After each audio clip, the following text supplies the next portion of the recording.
নমস্কাৰ বন্ধুসকল, সকলোৰে খবৰ ভালেনে? আশা কৰোঁ সকলোৰে ভালেই হওক। মই ধন মোৰ অন্য এটা ভিডিঅ'লৈ আপোনালোক সকলোকে স্বাগতম জনাইছোঁ।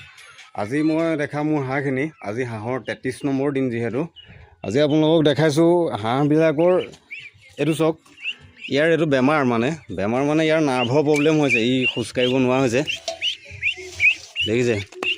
এনেকুৱা এইটো হয় মানে এইটো এনেকুৱা বয়সত মোৰ হাঁহবোৰ ইয়াৰ এটা এনেকুৱা হৈছে। ইয়াক সেইকাৰণে অলপ ছেপাৰেটকৈ ৰাখিছোঁ, বাকী ইহঁতৰ লগত ৰখা নাই।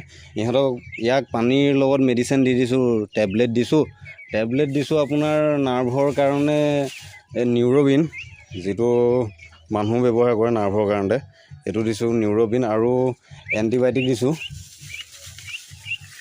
এইটো এণ্টিবায়'টিকটো দিছোঁ। তাৰপিছত আপোনাৰ এতিয়া ইয়াক এক্সট্ৰাকৈ ৰাখিছোঁ।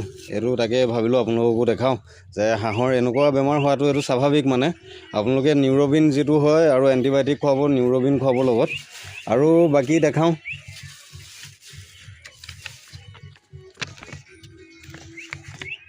দেখাওঁ, মোৰ হাঁহবিলাকক আজি 33 নম্বৰ দিনত কি দানা দিওঁ, কেনেকৈ দিওঁ, আপোনালোকক তাকে দেখাওঁ বুলি ভাবিলোঁ। ব'লক আজি আপোনালোকক দেখাওঁ মই মোৰ হাঁহখিনিক আজি 33 নম্বৰ দিনত মই কি দানা ব্যৱহাৰ কৰোঁ, কি দানা দিওঁ।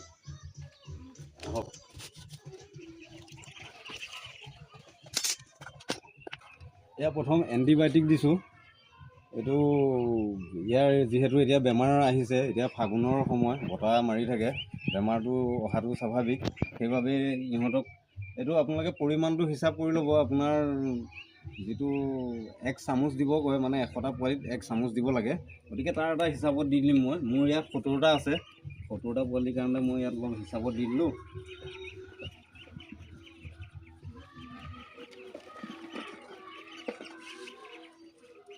বাকী এইটো যিটো ধানৰ ভুচি হয় ন, ধান কুটালে যিটো ভুচি ওলায়, এই ভুচি ব্যৱহাৰ কৰোঁ মই। এইটো দিব পাৰে, আপোনালোকে পলিচটো দিব পাৰে। পলিচটো দিলে পইচাটো বহুত যায়তো। পলিচটো আপোনাৰ যিহেতু দামটো বেছি হয়, ইয়াৰ দামটো অলপ কম হয়, গতিকে কম খৰচত পালন কৰিবলৈ হ'লে এইটো ভুচি ব্যৱহাৰ কৰিব পাৰে। এইটো আপোনাৰ 14-15 টকাত পাই যায় কিনিবলৈ গ'লেও। আৰু আপোনাৰ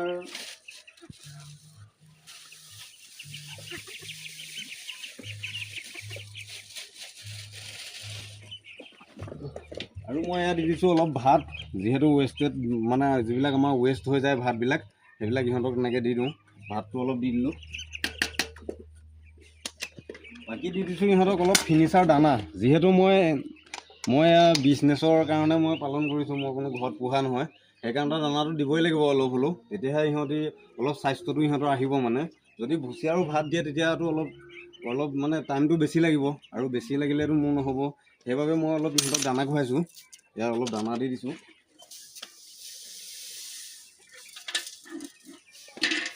এয়া আমি এতিয়া চব মিক্সন কৰি দিওঁ। এয়া সকলোবোৰ মিক্সন কৰি ল'লোঁ। মিক্স কৰি এতিয়া সিহঁতক দিম। হেৰি চব এয়া মোৰ 33 নম্বৰ দিন হাঁহৰ।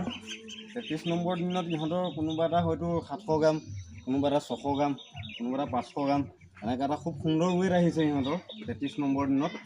আৰু ইহঁতৰ 1-1.5 মাহৰ ভিতৰত, আৰু 1 মাহ 10-15 দিনৰ ভিতৰত ইহঁতক মই বিক্ৰী কৰিব পাৰিম।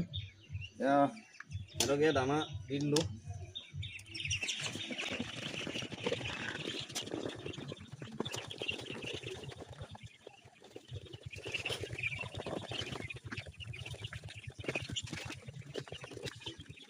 সিহঁতক খুব সুন্দৰভাৱে দানা খাই আছে সিহঁতি। ইহঁতক দিনটোত আপোনালোকে দুবাৰো দানা দিব পাৰে, 3বাৰো দিব পাৰে।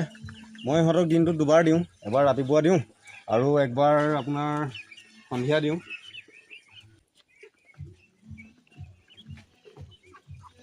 এই চব 33 নম্বৰ দিনত পাখি আহিছে, খুব সুন্দৰ।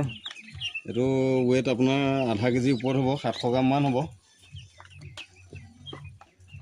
আৰু সেয়াই, যদি ভিডিঅ'টো চাই ভাল পালে লাইক, কমেণ্ট, শ্বেয়াৰ কৰিব, আৰু কমেণ্ট কৰি ক'ব যে ভিডিঅ'বিলাক কেনেকুৱা লাগে চাই।